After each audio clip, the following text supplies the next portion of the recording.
Jehová es mi luz y mi salvación. ¿De quién temeré? Jehová es la fortaleza de mi vida. ¿De quién he de atemorizarme? Cuando se juntaron contra mí los malignos, mis angustiadores y mis enemigos, para comer mis carnes, ellos tropezaron y cayeron. Aunque un ejército acampe contra mí, no temerá mi corazón. Aunque contra mí se levante guerra, yo estaré confiado.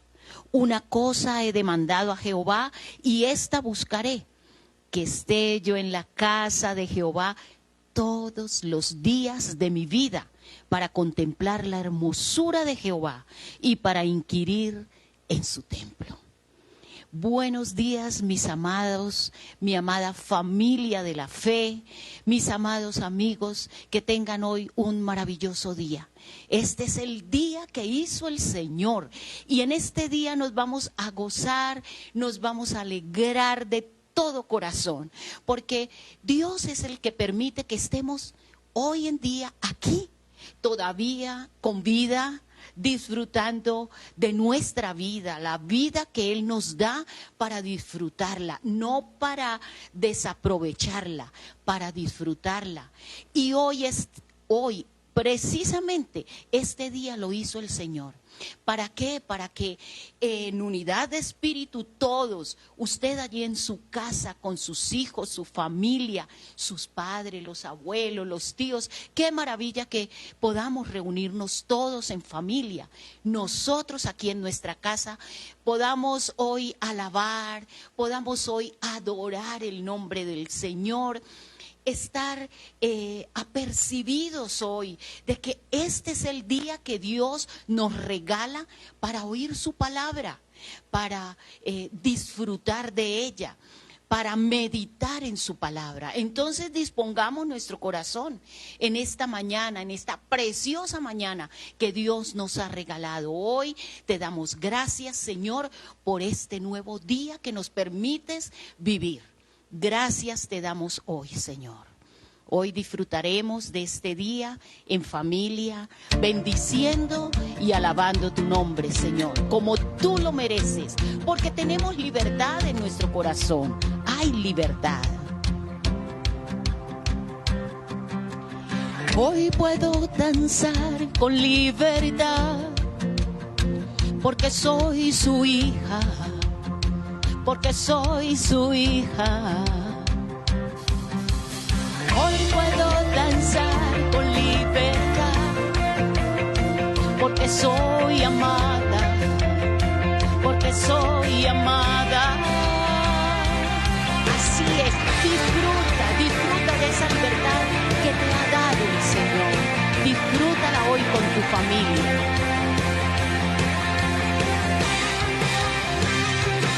Podemos sentir tu gozo, podemos sentir tu río. Hay sanidad en las aguas, queremos danzar. Podemos sentir tu gozo, podemos sentir tu río. Hay sanidad en las aguas, queremos danzar. Hay libertad en la casa de Dios.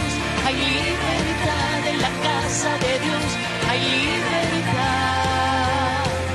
hay libertad, hay libertad en la casa de Dios, hay libertad en la casa de Dios, hay libertad,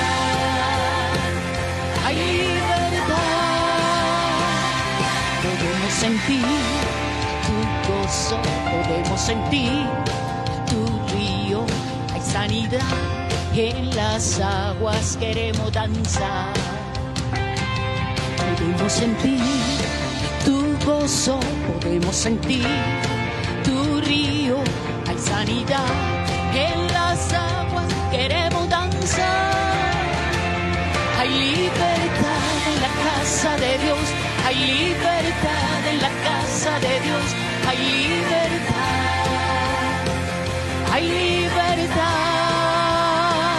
hay libertad en la casa de Dios, hay libertad en la casa de Dios, hay libertad.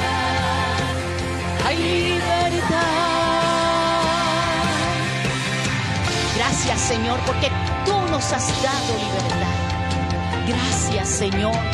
Hoy somos libres para alabarte, para adorarte, Señor. Gracias. Hay libertad en la casa. Hay libertad al danzar. Libertad en tu casa. Libertad al danzar. Hay libertad en la casa de Dios. Hay libertad en la casa de Dios. Hay libertad. Hay libertad. Hay libertad en la casa de Dios. Hay libertad en la casa de Dios. Hay libertad. Hay libertad. Puedo danzar en la casa de Dios. Puedo danzar en la casa de Dios. Puedo danzar y disfrutar que somos libres. Somos libres por tu sangre. Libres soy, que somos libres. Somos libres por tu sangre. Libres soy, libres soy. Hoy te damos gracias, Señor, por esa libertad tan grande, tan maravillosa que nos diste allí en la cruz del Calvario. Porque de tal manera amó Dios al mundo que nos dio su libertad. Nos compró por sangre, esa sangre preciosa. Nos dio la libertad y nos dio el nombre de ser hijos de Dios. Que tengan hoy un maravilloso domingo. Un maravilloso día, principio de semana en familia. Dios les bendiga, Dios les guarde. Gloria a Dios, qué bien. Bonita voz, preciosa voz. Mis amados, muy buenos días. Dios les bendiga hoy grande y ricamente. Qué bueno volvernos a encontrar hoy domingo para celebrar el día del Señor, porque este día, hoy domingo, este día lo hizo el Señor. Y como el Señor lo hizo, hoy nos gozaremos y nos alegraremos en Él. Bienvenidos, mis amados, qué gusto estar compartiendo con todas las familias que nos acompañan en este momento, los domingos, en nuestro culto, en nuestro devocional dominical. Qué bueno poder estar en nuestra reunión dominical. Vamos a entrar en la palabra. Vamos a ver qué nos enseña la palabra, porque la palabra es un libro fantástico. Créanme, es un libro fantástico. No existe sobre la faz de la tierra otro libro como la Biblia. No existe. Es un libro fantástico. Con eso lo decimos todo. Vamos a ir a la palabra del Señor y el tema de hoy lo hemos titulado La verdadera armadura. Vamos a ver cuál es la verdadera armadura. Y para eso vamos a abrir nuestra palabra en el primer libro de Samuel, capítulo 17, versículo 26 en adelante. Esta parte tiene mucho que ver o tiene que ver fundamentalmente con la guerra que se levantó entre el pueblo de Israel y los filisteos. Y allí entre los filisteos, ahí vamos a encontrar en ese capítulo el famoso Goliat, el hombre ese grande que presentaron los filisteos para ir a la batalla. Ellos definían las batallas de esa forma. En algún momento se ponían de acuerdo los dos ejércitos y el uno decía al otro: mira, hagamos una cosa, ustedes manden un guerrero, nosotros mandamos otro guerrero. Y que ellos se enfrenten y el que gane, bueno, ese es el país que va a ganar. Bueno, esa era una forma que tenían. Entonces ellos el pueblo de Israel aceptó y aparece en escena un hombre llamado Goliat. Y ustedes conocen la historia muy bien, pero vamos a mirar algunas cosas en ese capítulo, el capítulo 17 del primer libro de Samuel. Vamos a encontrar algo que es muy, muy interesante. Vamos a leer la palabra del Señor, la vamos a leer en la presencia del Espíritu Santo de Dios. Primer libro de Samuel, capítulo 17, y vamos a leer del versículo 26 en adelante. Vamos a ver la historia, a ver qué pasó. Acompáñenme allí en la casa, yo leo una versión y ustedes allí pueden tener otra versión y así podemos entenderla mucho mejor. Entonces, habló David a los que estaban junto a él diciendo, acuérdense ustedes que había la guerra contra los filisteos y en algún momento los filisteos dijeron, bueno, vamos a dirimir este asunto y nosotros sacamos aquí un paladín, un gigante y el que quiere enfrentarse a él, venga, y si le ganan a él, pues nosotros nos rendimos. ¡Wow! Y lógicamente nadie se quiso medir al gigantón. Y dice así, entonces, primer libro de Samuel, capítulo 17, versículo 26.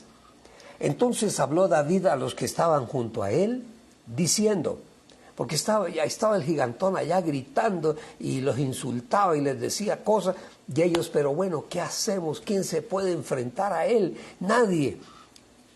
Y viene David y pregunta, ¿qué harán?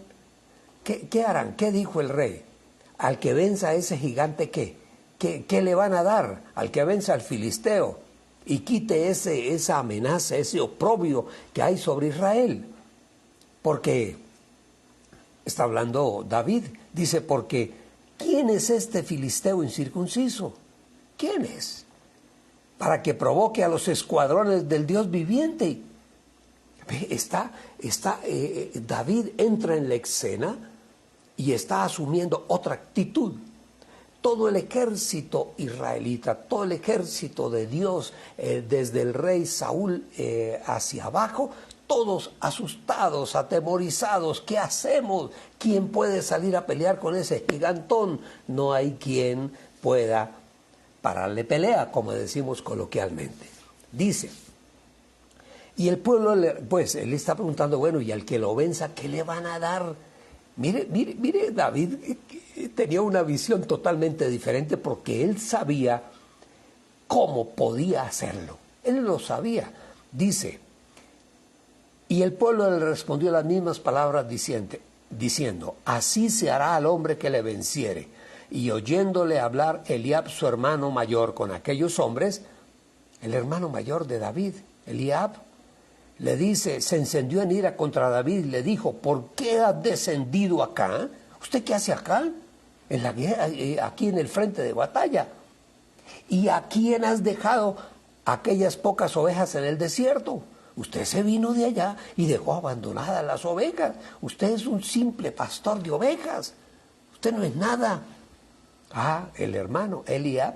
Y bueno, y sigue diciendo, yo conozco tu soberbia, le está hablando el hermano a David, y la malicia de tu corazón, que para ver la batalla has venido. Ah, le está diciendo, no, usted vino aquí, fue a ver qué pasaba aquí de chismoso, a ver qué pasa en la batalla. Y David le responde, ¿qué he hecho yo ahora? O sea, ¿cuál es el problema? ¿Usted qué le pasa conmigo?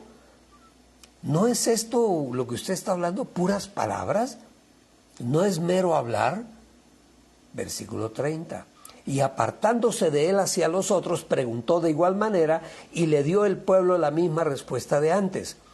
Versículo 31. Fueron oídas las palabras que David había dicho y las refirieron delante del rey Saúl y él lo hizo venir. El rey, bueno, por ahí hay un muchacho que está preguntando y como que está interesado en enfrentarse al gigantón, llámenlo. Y bueno, llega delante de Saúl, el rey, llega David y le dice, oh rey, no desmaye el corazón de ninguno a causa de él. Está hablando del gigantón. Dice, porque aquí tu siervo irá y peleará contra ese filisteo. Usted no se preocupe. Y dijo Saúl a David. Ahora Saúl le contesta, le dice, hijo, tú no podrás ir contra aquel filisteo para pelear con él, porque tú eres un muchacho y él es un hombre de guerra desde su juventud. Eso no es cualquier gigantón allá. Y David respondió a Saúl. Miren lo que le dijo David a Saúl, porque David sabía cuál era su fuerza, dónde estaba el poder de lo que él estaba ofreciendo.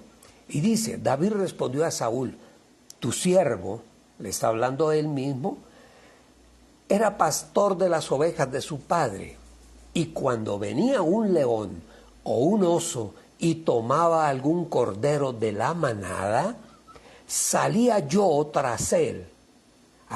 Está hablando de león y de osos, que más o menos igual de peligrosos a ese gigantón llamado Goliat. Bueno, dice, y salía yo tras él y lo hería y lo libraba de su boca, y si se levantaba contra mí, yo le echaba mano de la quijada y lo hería y lo mataba. Está hablando de fieras, de osos y de leones. Versículo 36, fuese león o fuese oso, tu siervo, aquí donde usted me ve, yo lo mataba. Y este filisteo incircunciso será como uno de ellos, será como un oso o como un león. A mí no me asusta, porque ha provocado al ejército del Dios viviente. Mire, les está dando a todos una enseñanza.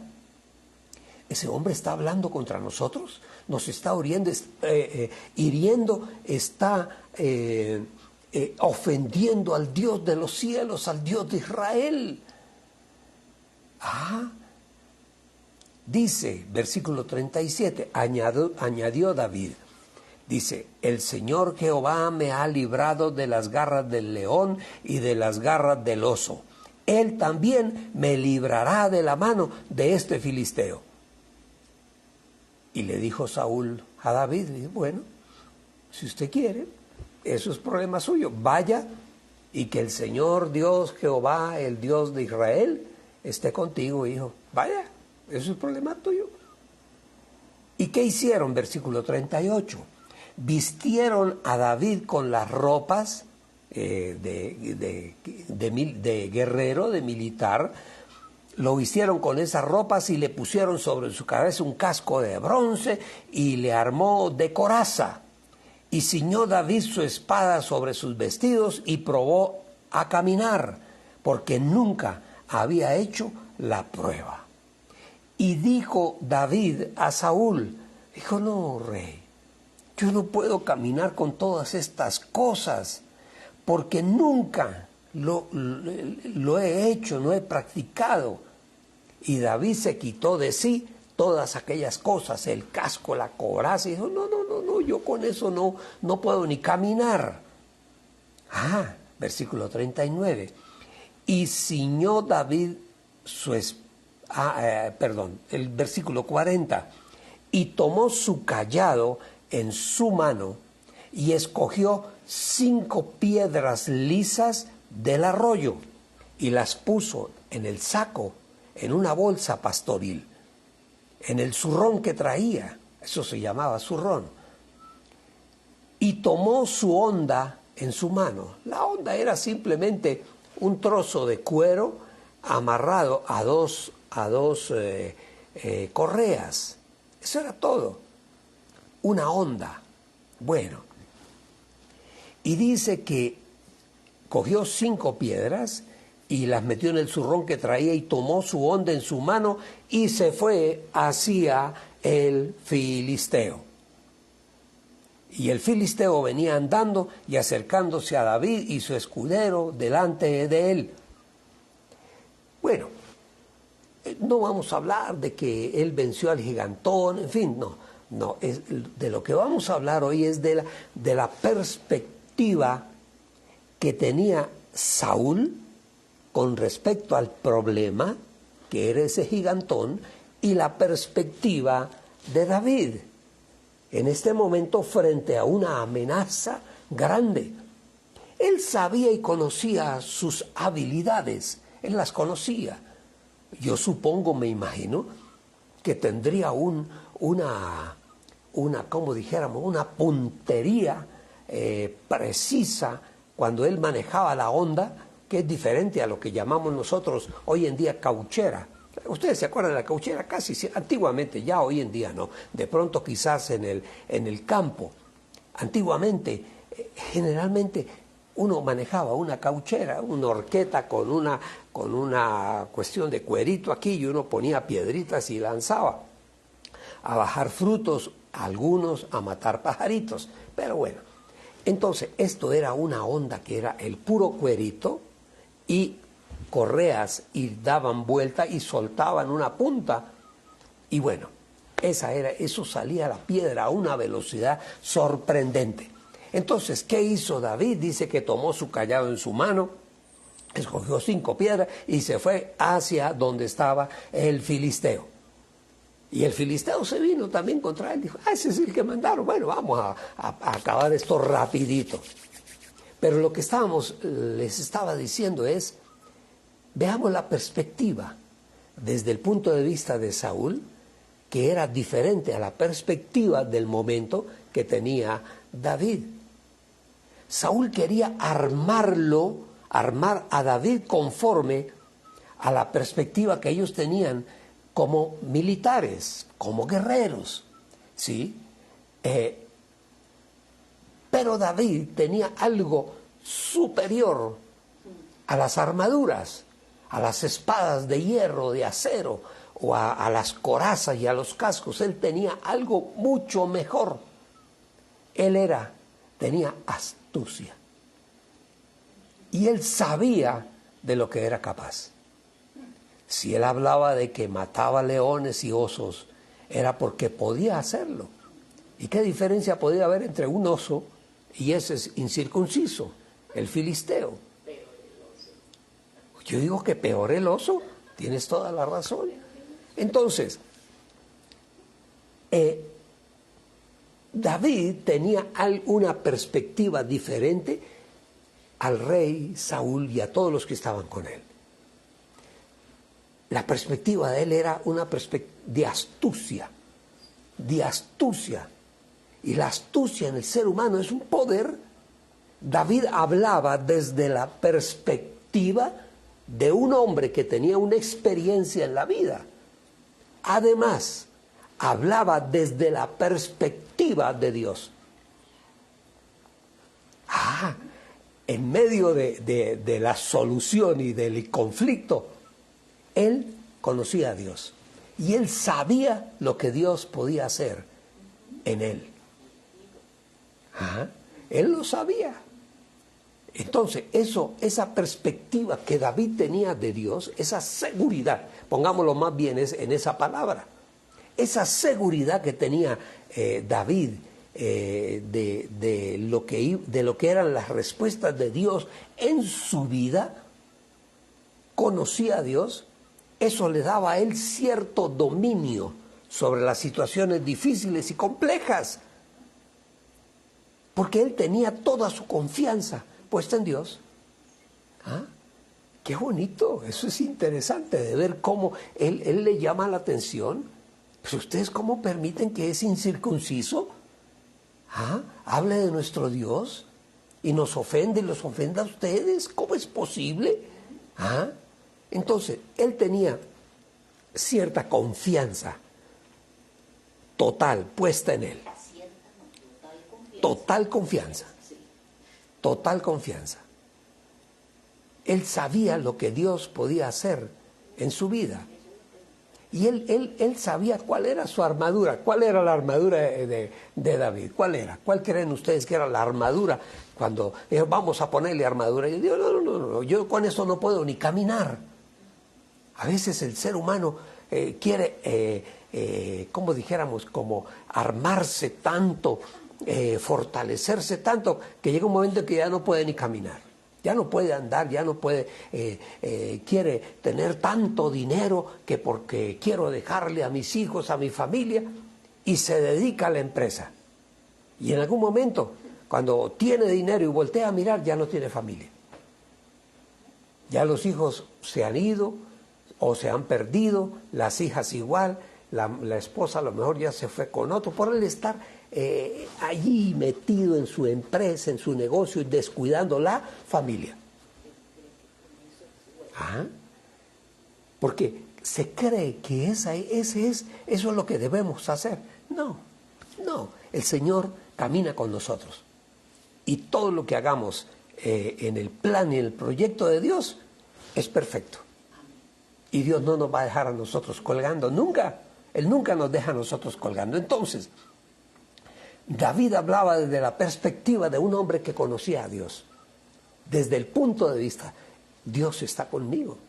Y Dios me ha dado ciertas habilidades.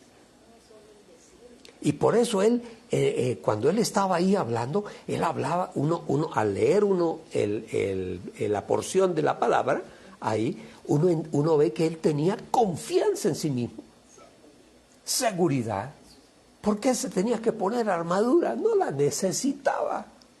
No necesitaba la armadura. Toda su confianza estaba puesta en Dios. Él sabía cuál era la armadura que tenía que vestir. Él lo sabía. Efesios 6:10. Efesios 6:10. Vamos a ver desde qué perspectiva. Mire lo que dice la palabra. Por lo demás, hermanos míos, fortalezcanse en el Señor y en el poder de su fuerza. Versículo 11, el que sigue. Vístanse de toda armadura de Dios. ¿Para qué? Para que estemos firmes contra las acechanzas del enemigo. Esa es la armadura que nos tenemos que poner, la armadura de Dios.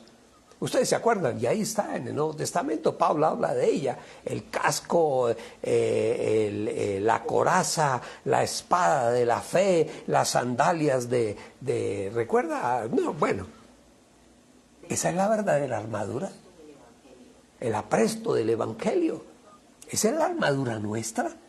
Bueno, sigamos leyendo, Romanos 8:31, dice, ¿sí leímos el 11? Sí, ¿no?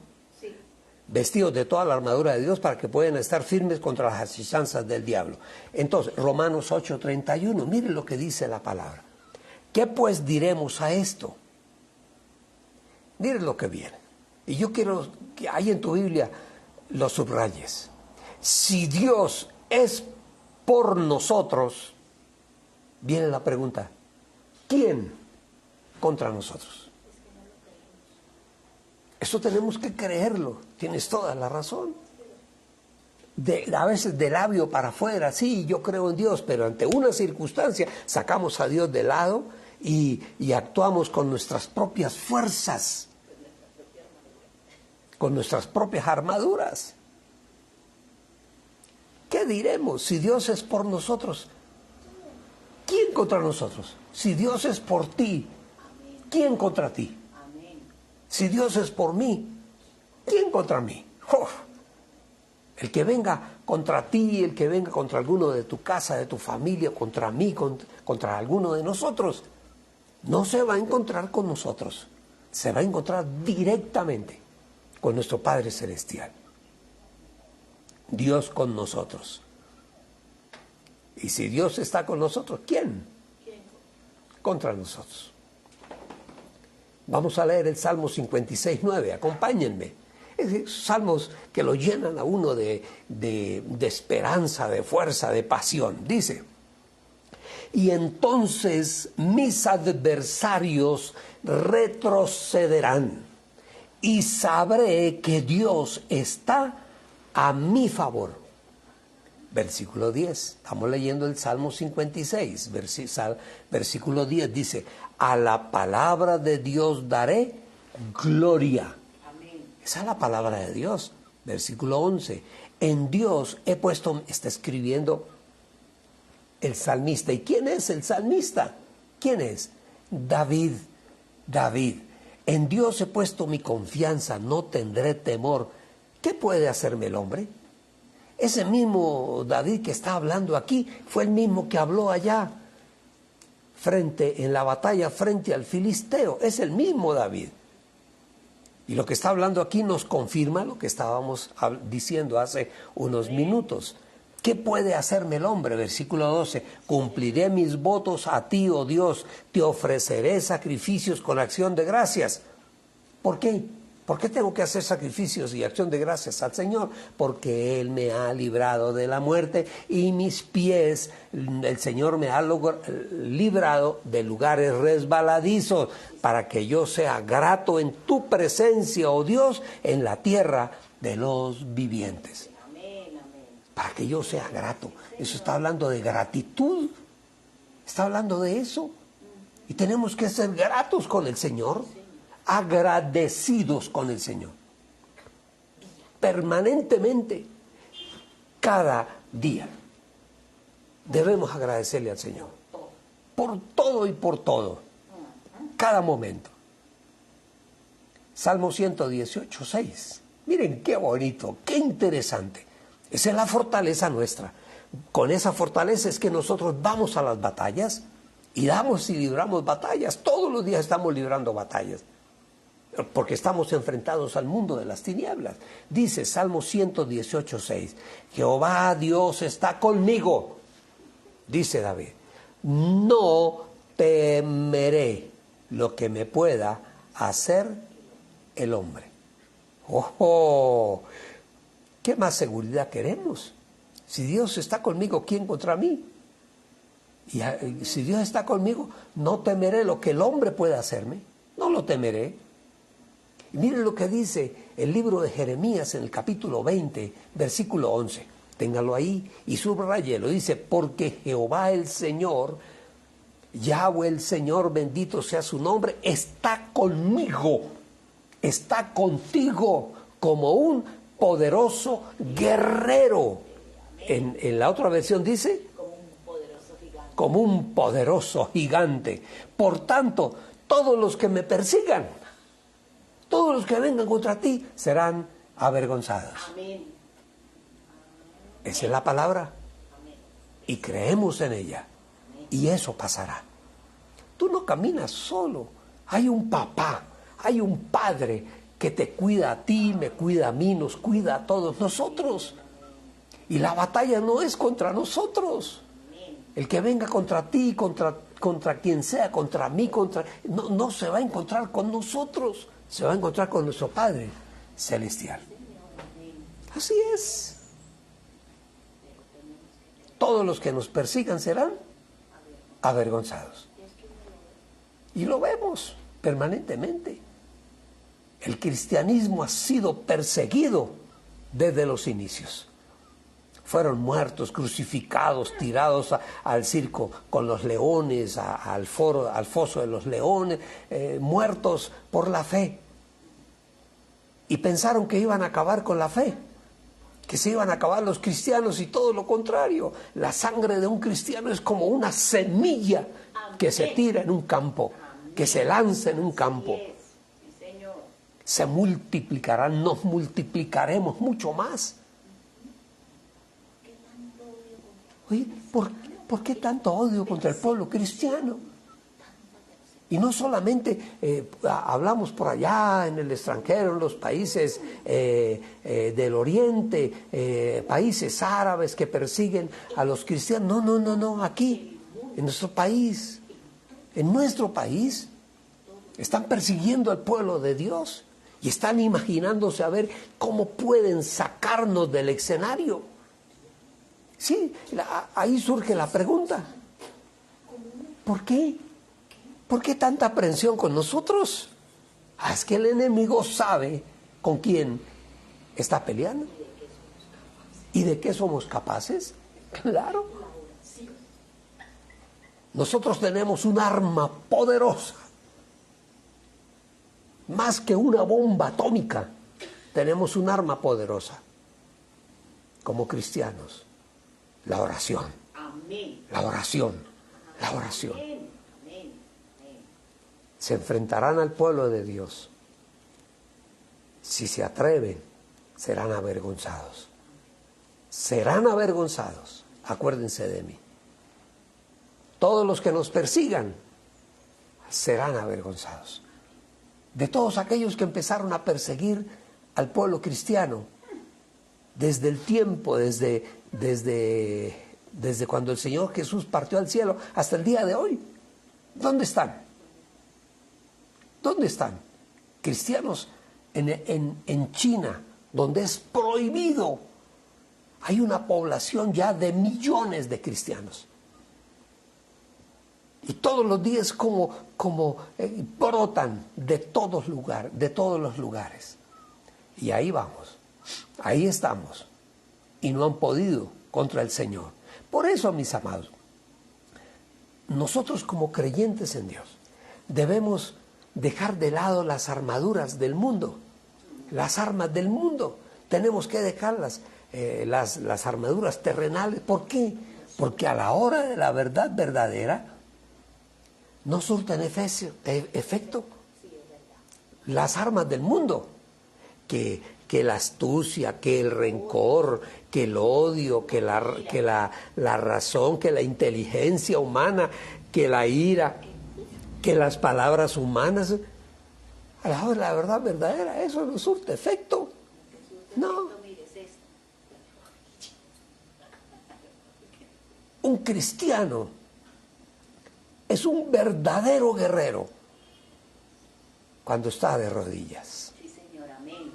Amén. Y cuando el pueblo de Dios se pone de rodillas, no hay ejército humano que pueda detenernos. Así es sencillo. El mundo no puede contra el pueblo cristiano. Por eso nos odian, nos buscan defectos. Y que los pastores, que son ladrones, que se roban la plata de la gente, que engañan, que habrá alguno que lo haga. Yo no estoy diciendo que no, porque somos seres humanos. Y en algún lugar puede haber alguna persona que se diga, que se autodenomine pastor. Y a la hora de la verdad sea un avivato, un vividor, un tramposo, un mentiroso. Es posible porque no somos perfectos. Pero los que estamos caminando en la palabra, enseñamos la palabra y procuramos el bien para muchas personas.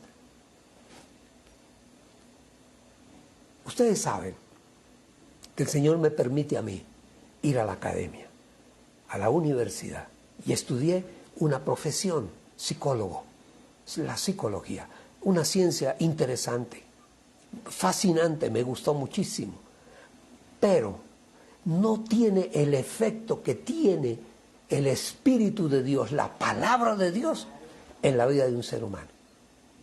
No, es mucho más poderosa la palabra. Entonces, el Señor nos ha permitido, tanto a mi esposa como a mí, entender lo que es la palabra, lo que significa la palabra como un arma para la sanidad interior, la sanidad del ser humano. Primera de Corintios 3:19. Miren lo que dice. Primera carta de Pablo a los Corintios, capítulo 3, versículo 19. Dice, porque la sabiduría de este mundo es insensatez para con Dios. La sabiduría del mundo. Por encima de la sabiduría del mundo está la palabra del Señor. Amén. No es sino que la gente se atreva a abrir el libro. Que dejen de tenerle miedo a este libro. ¿Saben ustedes que hay mucho científico que le tiene miedo a este libro? ¿Por qué? Bueno, hay 1000 razones. Entonces, vamos a leer segunda carta a los Corintios, capítulo 4, versículo 2 en adelante. Vamos a leer del 2, el versículo 2. Segunda carta de Pablo a los Corintios, capítulo 4, versículo 2.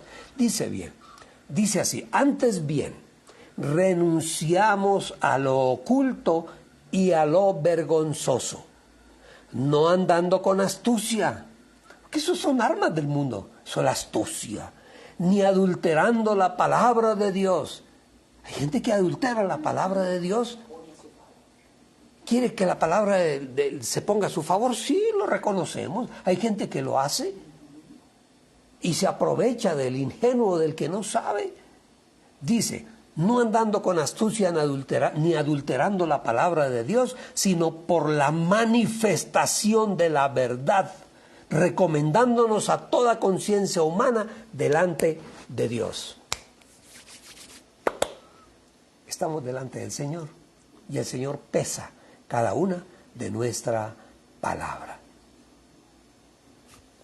Y todas estas cosas que habla la palabra, la astucia y todo eso, eso no surte efecto. Esos son armas terrenales.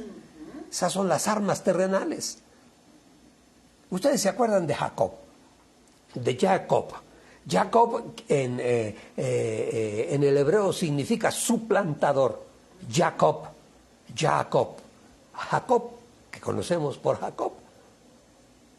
Y él siempre, en todas las cosas, que ponía por delante su astucia. Todo era con astucia, con mentiras, con trampas. Las ponía por delante. Sí.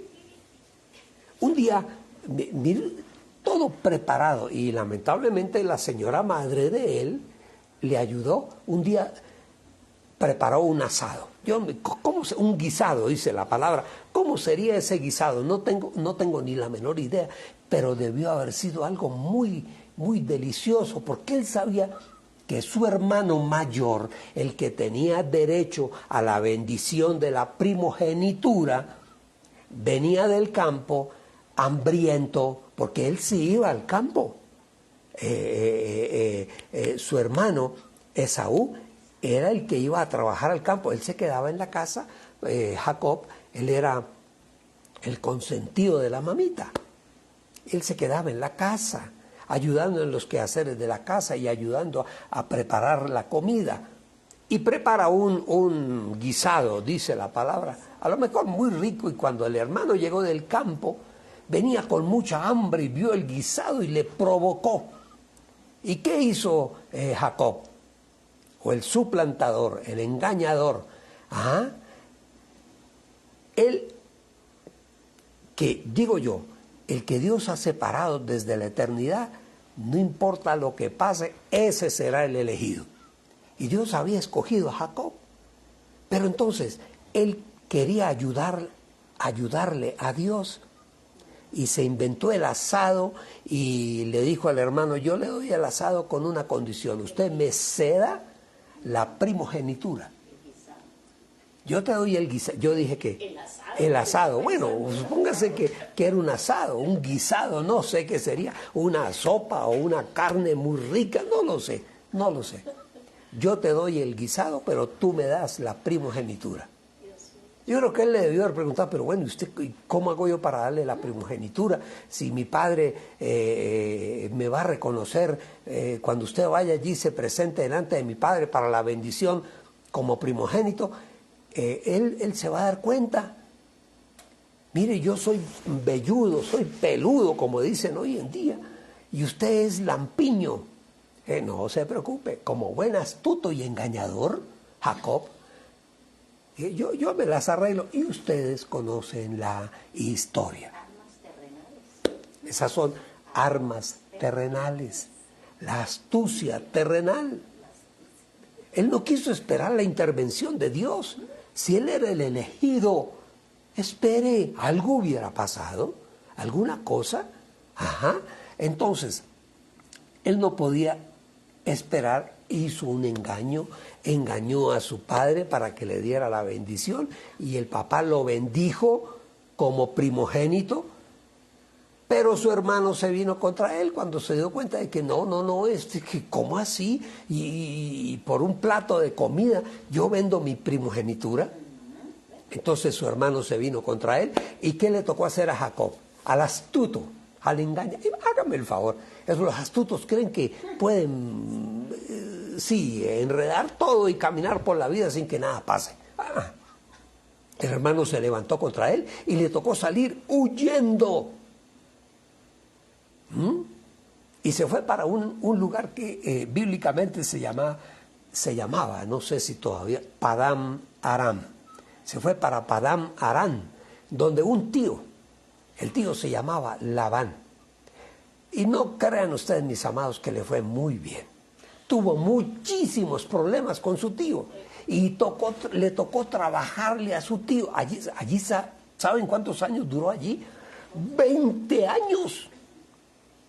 20 años. Y pasando una cantidad enorme de problemas. Pero era el avivato, el que se la sabía todo, el engañador. Era un Jacob, un usurpador, un engañador.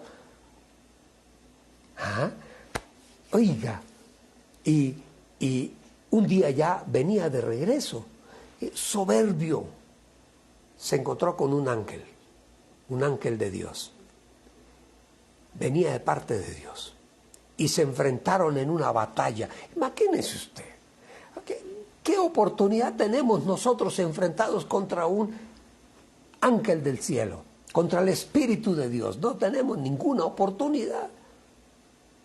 En algo que se llamó el vado de Jaboc, que estoy averiguando qué significa Jaboc, no he descubierto todavía, el vado de Jaboc. Y le tocó a este ángel descoyuntarle el muslo. O sea, le rompió el tendón. Y yo supongo que de ahí en adelante ya sería el cojo Jacob. De ahí en adelante. No, bueno, Dios le cambió un poco el nombre. Entonces, eso fue un momento muy difícil en la vida de él. Cualquiera cree que bueno, como él era el primogénito, lo tenía todo y todo. No, porque todo partió del engaño. Si él era el escogido, Dios lo hubiera puesto de alguna manera. ¿Cómo? No tengo ni la menor idea. Pero si él era el elegido de Dios, que no era Esaú sino él, Dios lo hubiera hecho, pero no, él quiso ayudarle a Dios. Cuando nosotros tratamos de ayudarle a Dios, hacemos lo que no debemos hacer. No, Dios no necesita ayuda. Jacob había confiado en su propia astucia y en su propia fuerza. Miren, mis amados, permanentemente nosotros estamos en una guerra contra los filisteos, contra los guerreros del mundo de las tinieblas. Permanentemente, en el trabajo, en la calle, en la casa, en la oficina, en todo lugar, luchamos contra filisteos que quieren acabar con nosotros, nos quieren desaparecer. Pero entonces aquí la pregunta para nosotros, para ti y para mí, la pregunta es, ¿con qué armas vamos a enfrentar la guerra contra el mundo, contra todos los demás? No es con astucias, ni tratando de ayudar a Dios. ¿Con qué armas? Efesios 6, versículo 13. Y es interesante que tú leas todo el capítulo 6 de Efesios, el capítulo 6 de Efesios.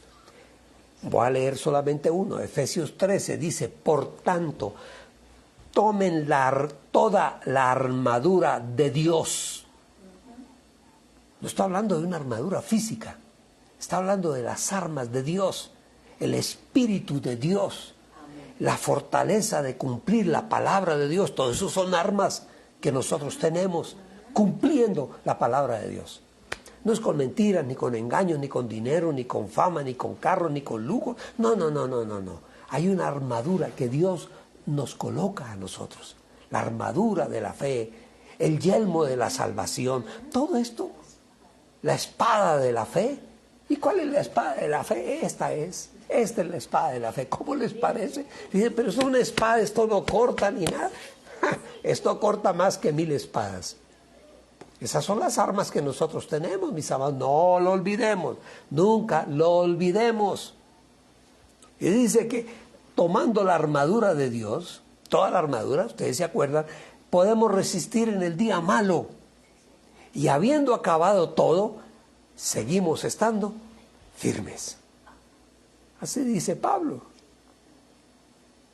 Y si al final de una batalla terminamos vencidos, quiere decir que no usamos la verdadera armadura de la fe.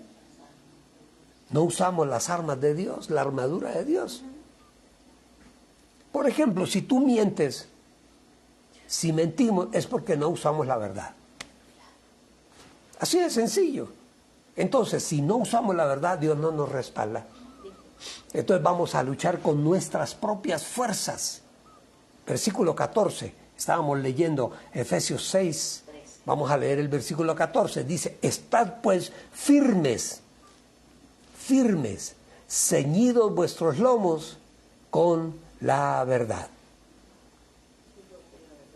Ajá.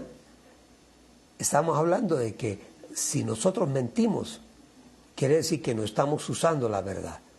Pero entonces Pablo está diciendo ahí que debemos vestirnos, ceñir nuestros lomos con la verdad.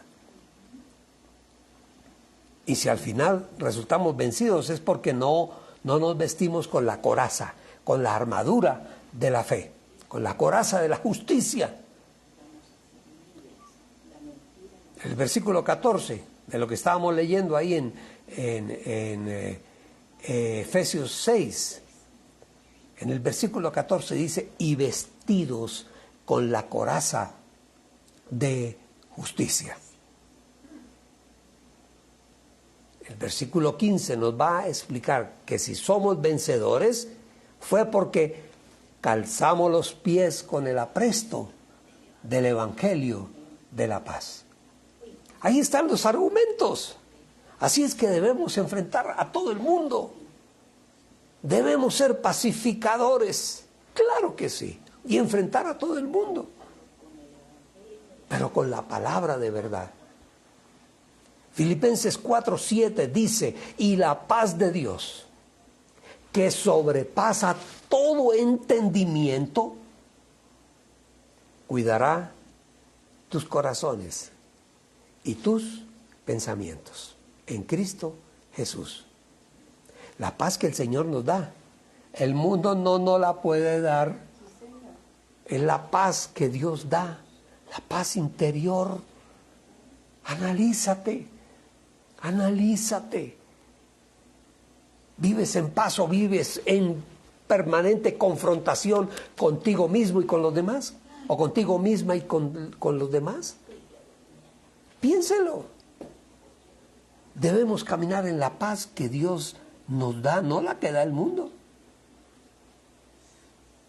Y cuando nosotros caminamos en la paz de Dios, usamos lo que podríamos llamar la verdadera medida de la fe. Porque cada uno tiene una medida de fe. Cada uno de nosotros tiene una medida de la fe. Y cuando reconocemos esa medida y la usamos, podemos enfrentar al mundo de las tinieblas. Y lo hacemos nosotros en la autoridad de Jesucristo el Señor. Él es quien nos da la autoridad. Y con esa fe, con ese escudo de la fe, dice Efesios 6:16, dice que tomen el escudo de la fe con el cual pueden apagar todas los dardos encendidos del maligno. Nunca olvidemos algo, mis amados. El enemigo ataca nuestra mente. Es en la mente donde él trabaja. Es en la mente, no es en lo que ocurre alrededor. No, es en la mente. Aquí es donde está el problema, aquí está la batalla.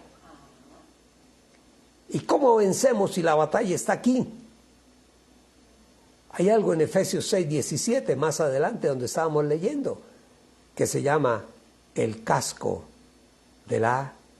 el yelmo de la salvación. Tenemos un yelmo, un casco que guarda nuestros pensamientos.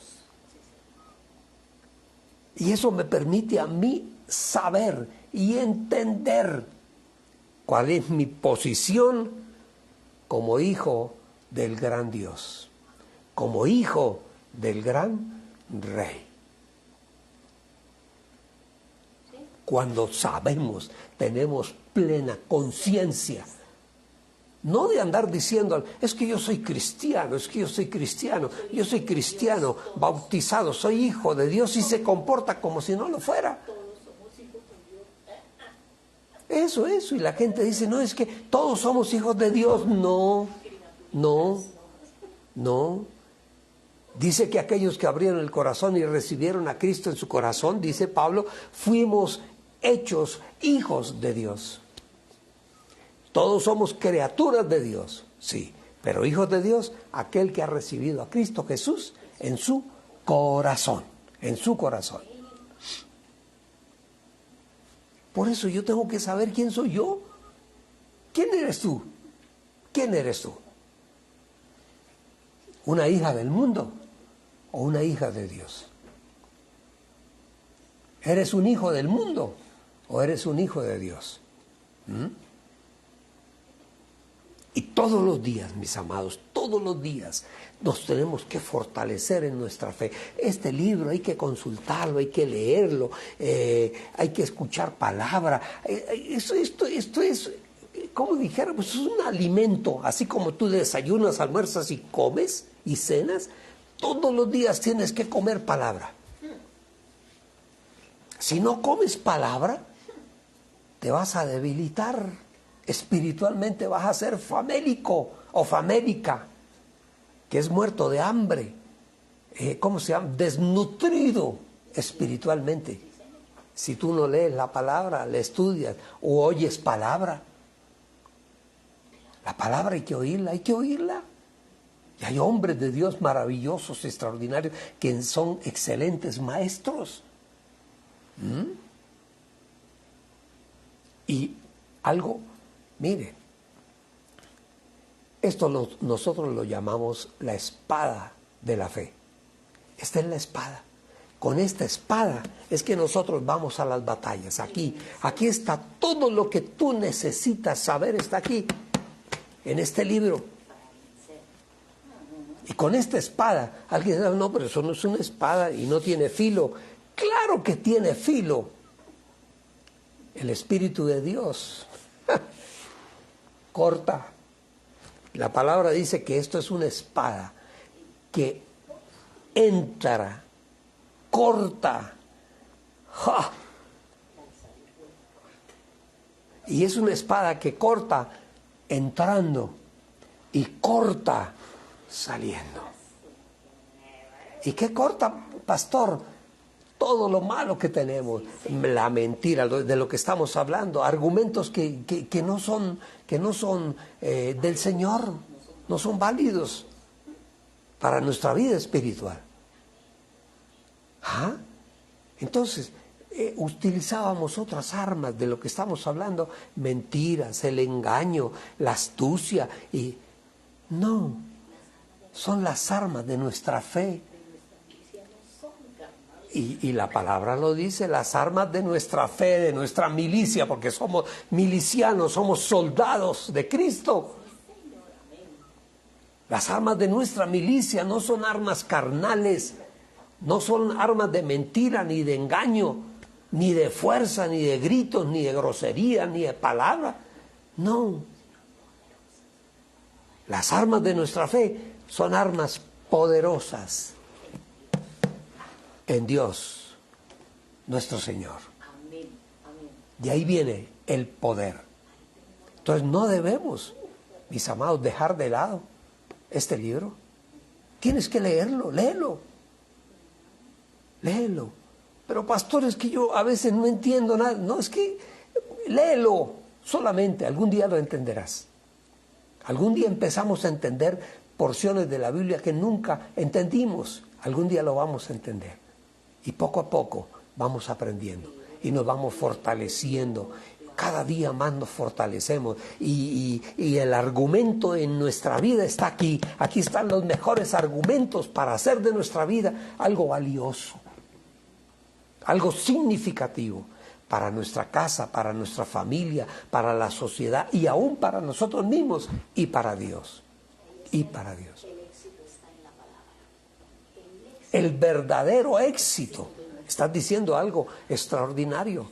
El verdadero éxito en la vida está aquí. No en que el coach aquel, el coaching aquel que habla tan bonito y que me está diciendo cómo debo lograr la bendición y la prosperidad. No, no, no. Aquí está. Ahí está la bendición y la prosperidad. La bendición y la prosperidad está aquí. Léalo y aprenda. Tome el curso y hágalo. Hágalo. Lea la palabra. Lea la palabra. La falta de conocimiento, óigame bien, la falta de conocimiento en las Escrituras va a hacer que el mundo de las tinieblas nos pueda vencer.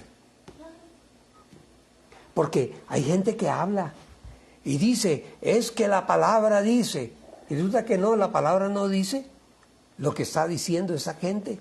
Alguien decía, no, es que yo he leído la Biblia y me acuerdo mucho de ese pasaje que dice, ayúdate que yo te ayudaré. Eso no existe en la palabra, esa expresión. ¿Te acuerdas? Y la gente que nos decía eso, que el Señor dice, ayúdate que yo te ayudaré. Eso no existe en la palabra. Eso es invento del mundo de las tinieblas. Y cuando no tenemos conocimiento de la palabra, porque no nos tomamos el tiempo y el oficio de leerla, entonces el mundo de las tinieblas nos puede engañar. Y cuando nos engaña, nos puede vencer. O cuando tergiversamos la palabra para nuestro propio beneficio. Ojo, hay gente que hace eso. Cuidado, mis amados. Si hay algo que nosotros en humildad debemos hacer permanentemente, es orar.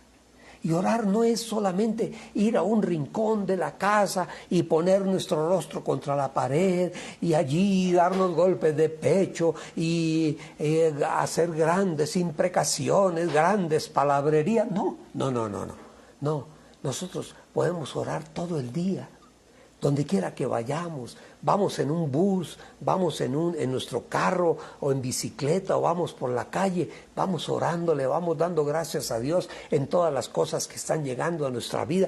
Eso se llama oración permanente. Orando, dice Efesios 6:18, más adelantico, donde estamos leyendo, dice, orando en todo tiempo en el Espíritu, con toda oración y ruego. Amén.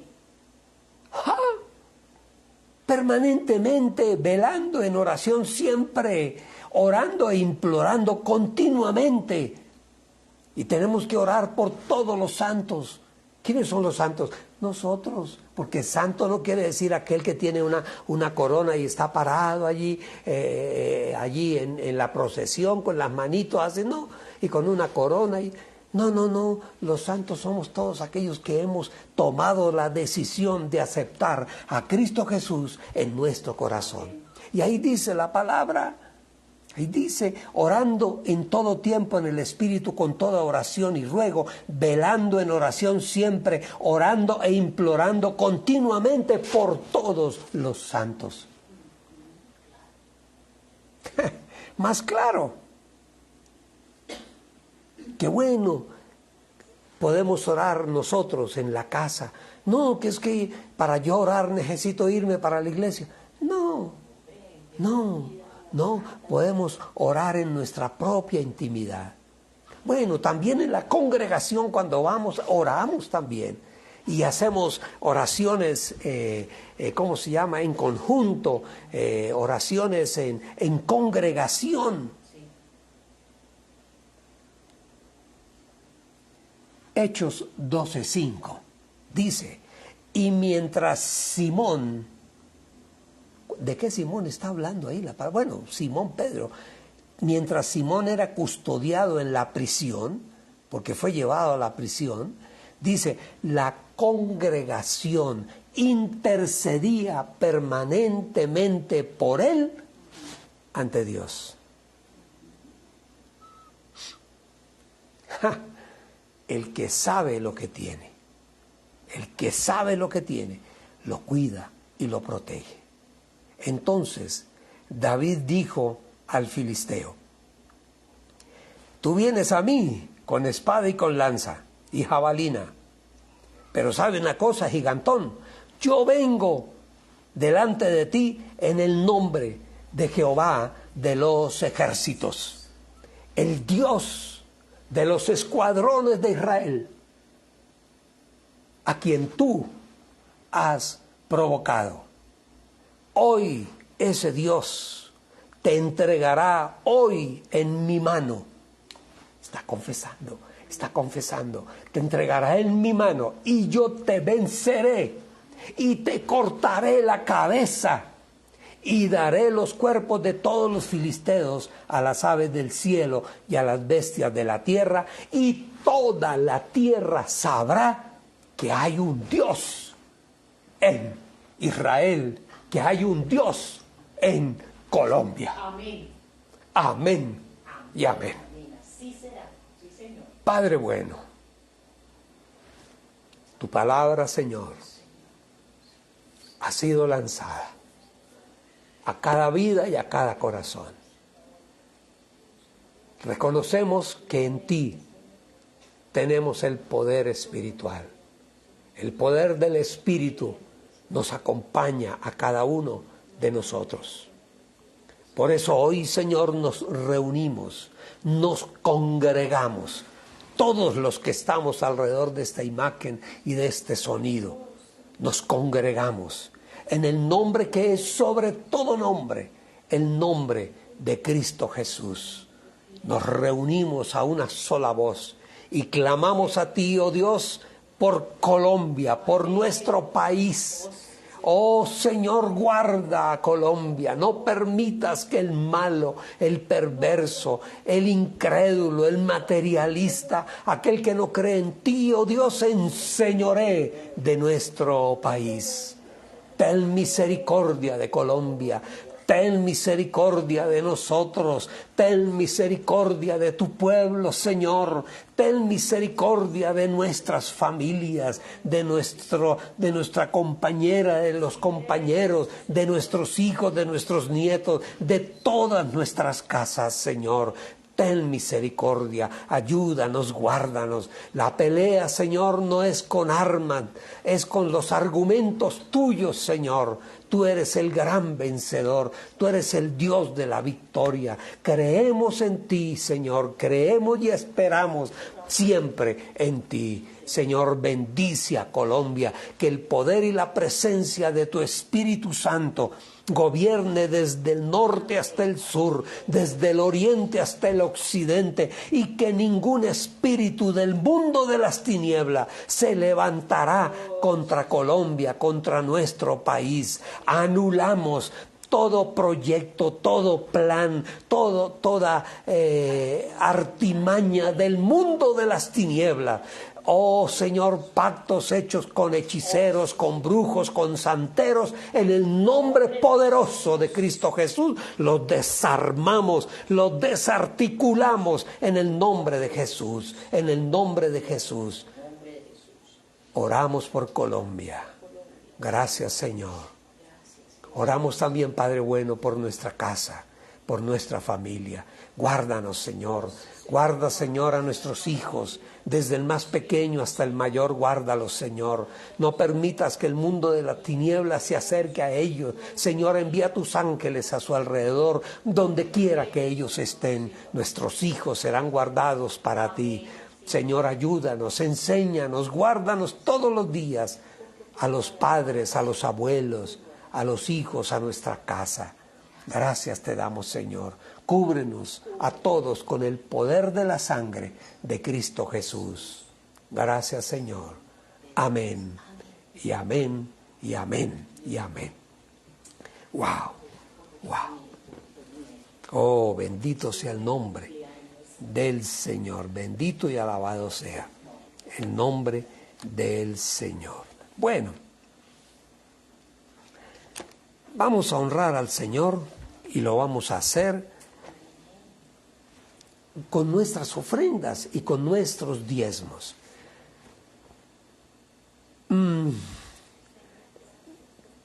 De pronto, alguien desapercibido oye lo que yo les voy a decir y dirá que es un engaño, Pero déjenme decirles algo. El Señor es quien nos da la bendición. La bendición, no estoy hablando de dinero ni de riqueza, estoy hablando de bendición, que implica también, lógicamente, para los hijos de Dios, implica también el alimento, el ingreso, la ropa, la casa, el techo. Él nos bendice. Pero para nosotros lo importante es la bendición de Dios. Y si Dios nos quiere bendecir con dinero, con bienes, con un lugar en una empresa, con un puesto, un trabajo, bendito sea el nombre del Señor. Nos quiere bendecir con salud, bendito sea el nombre del Señor. Pero Él es quien nos bendice. Bendito sea el nombre del Señor. Dice la palabra del Señor. Y a mí me gusta mucho leer esta porción de Hebreos 7. Porque Pablo le está hablando al pueblo judío, a los hebreos, les está hablando de lo que ellos conocen, de las ofrendas y de los diezmos, les está hablando, y lo más interesante es que pone una historia que está en el Antiguo Testamento, que cuando Abraham volvía de la batalla, que le tocó ir a una guerra, porque él no era un guerrero ni era un general, bueno, era un general del ejército de Dios. Le tocó ir a una batalla para defender al sobrino, a Lot. Dios le dijo, sal de tu casa, de tu tierra, de tu parentela, o sea, váyase usted y su familia, su mujer, solos. No, se le pegó el sobrino. Yo digo porque Abraham no tenía hijos. Entonces, Lot era como un hijo para él. Bueno, Lot, no, ¿era Lot? No. Sí, Abraham. Ah, bueno. Es que a veces se confunde uno con tanto nombre. Entonces, cuando ya venía de regreso de la guerra, Abraham se encuentra con Melquisedec, que era un sacerdote. Versículo Hebreos 7:1 dice, porque Melquisedec, sacerdote del Dios Altísimo, era rey de Salem, y salió al encuentro de Abraham cuando regresaba de la guerra contra los reyes, y lo bendijo. ¿Quién bendijo? El sacerdote Melquisedec a Abraham. Y dice, y Abraham apartó el 10%, el diezmo de todo lo que traía de la guerra, de todo lo que había conseguido, apartó el 10% y se lo entregó a Melquisedec. Todavía no había nacido Leví, porque el diezmo se vuelve una ley para el pueblo de Israel a partir de Leví. Y Leví no había, dice la Escritura que Leví estaba aún todavía en los lomos de Abraham.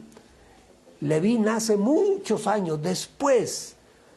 Entonces, mire, vamos al versículo 4. Por tanto, consideren cuán grande es este a quien el patriarca Abraham le entregó los diezmos y las primicias, porque los que de los hijos de Leví recibieron el sacerdocio, eso vinieron después, muchos años después, tenían autoridad de la ley para tomar los diezmos del pueblo, de sus hermanos, aunque también ellos surgieron del lomo de Abraham. Claro, Leví viene de la misma descendencia de Abraham, pero o sea, Melquisedec, sin estar registrado en la genealogía de ellos, recibió los diezmos de Abraham y bendijo al que había recibido la promesa. Por lo tanto, sin duda alguna, el menor, en este caso era Abraham, en este caso hoy somos nosotros, somos bendecidos por el mayor. Aquí en la tierra dice, hombres mortales reciben los diezmos, mientras que allí, ¿quién los recibe? Aquel de quien la Escritura da testimonio de que vive. ¿Y quién vive? Cristo Jesús es quien vive. Y como alguno pudiera decir, a un Leví que recibía los diezmos, pagó también el diezmo por medio de Abraham, porque todavía se hallaba en el lomo de su padre cuando Melquisedec le salió al encuentro. toma tu ofrenda, tu diezmo para la iglesia. Si nace en tu corazón enviarlo para nuestra obra, para nuestra iglesia, y no sabe cómo, escríbame por WhatsApp o por Facebook, me escribes y yo te doy la indicación, o donde tú quieras llevar el diezmo, a una iglesia cercana a tu casa, o donde tú quieras, a donde tú quieras.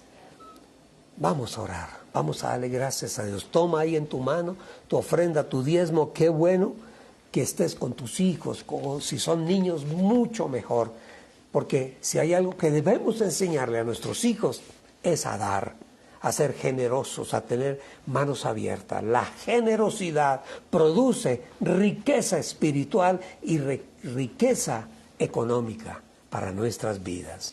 Padre bueno, hoy te damos gracias, Señor, y hoy declaramos que todo lo que tenemos lo hemos recibido de tu mano. Y de lo recibido de tu mano, Señor, apartamos una porción para la obra, para tu iglesia. Apartamos, Señor, nuestra ofrenda y nuestro diezmo para la obra, Señor. Y te pedimos que nos guardes. Te pedimos, Señor, también que nos bendigas con toda bendición. Y que todo lo que tenemos, Señor, te pertenece a ti. Somos simples administradores de las riquezas que tú nos has dado. Gracias, Señor, bendice la familia, bendice la casa desde el mayor hasta el menor, Señor, bendice toda nuestra casa, que nunca falte el alimento sobre la mesa para los de la casa y para alguien que venga de fuera, que haya alimento en abundancia en nuestra empresa, que la empresa de cada uno, Señor, vaya adelante, que nunca, Dios, el enemigo se atreva a meter sus manos, sus garras dentro de la bendición de la empresa, porque la bendición es tuya, Señor, viene de ti. Gracias te damos, Señor, en este día. Bendice nuestra casa con la bendición del Padre, con la bendición del Hijo, con la poderosa bendición de tu Espíritu Santo en nuestra economía, en nuestra salud, en nuestras relaciones. Gracias, Señor, en el nombre de Jesús. Amén y amén y amén. Mis amados, muchas gracias, que el Señor les bendiga. ¿Qué? Bueno, un abrazo a nuestros amigos en este día, a Otoniel y a Sonia, y oramos y clamamos al Señor por la vida de Leida, por la salud de Lady. Señor, ten misericordia de ella, Señor, que tu Espíritu la fortalezca cada día y que la situación emocional por la que está pasando, por la que está viviendo, sea superada en tu Espíritu, Señor. Gracias te damos, Padre. Gracias, Señor. Otoniel está de cumpleaños, estuvo de cumpleaños y nosotros de ingratos no lo felicitamos. Otoniel, perdónenos, te amamos, te seguimos amando a pesar de que nos olvidamos de tu cumpleaños. Que el Señor te bendiga grande y ricamente, te dé bendición, prosperidad del cielo, te dé salud total, y que la bendición esté sobre tu vida y sobre tu casa. Amén y amén. ¿Algo más? ¿No más? Nos vemos el martes 8 de la mañana en nuestro devocional diario. Todos los días nos presentamos delante del Señor. Dios les bendiga, que tengan un bonito domingo. Es el día de la familia también. Estar con los hijos, con la esposa, con el esposo, con toda la casa, almorzar juntos o salir y caminar juntos. Es la bendición de Dios. Dios les bendiga, Dios les guarde grande y ricamente. Amén y amén.